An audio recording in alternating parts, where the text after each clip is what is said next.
Paul well understood the reality of the human condition. He recognized that in the algebra of heaven, the equation reads something like this. Heaven is a perfect place for perfect people, which leaves each of us in a perfect mess. He knew that all have sinned and fall short of the glory of God.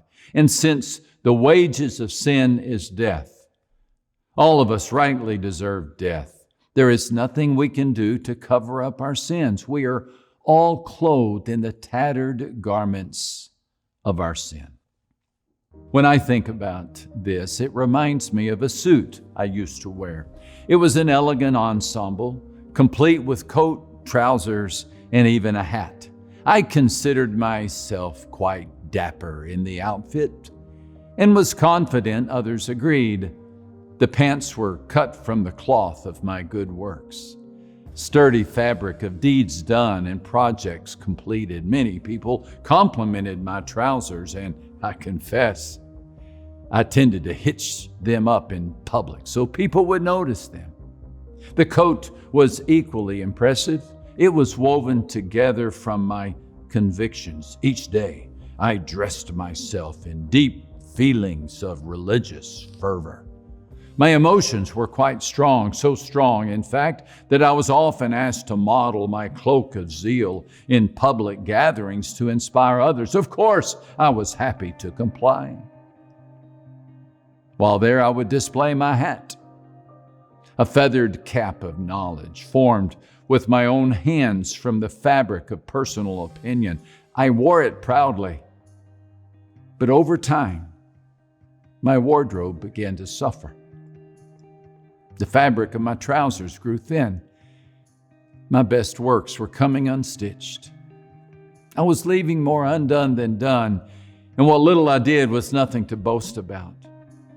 I resolved to solve the problem by working harder, but working harder was a problem. There was a hole in my coat of convictions. My resolve was threadbare. A cold wind cut into my chest. I reached up to pull my hat down, and the brim ripped off in my hands. My wardrobe of self-righteousness had unraveled completely. I went from tailored gentleman's apparel to a beggar's rags. I feared that God would be angry at my tattered suit, so I did my best to stitch it together and cover my mistakes, but the cloth was so worn, and the wind was so icy. Finally, I gave up. On a wintry afternoon, I stepped into His presence. My prayer was feeble. I feel naked, I said to Him. You are, He answered, and you have been for a long time. But then He said, I have something to give you.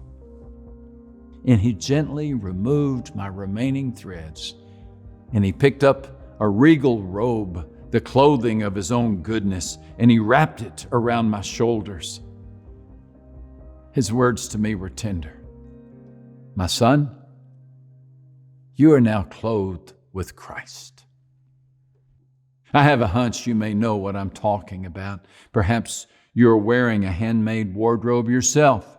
You have sewn your garments and are sporting your religious deeds, and you have already noticed a tear in the fabric.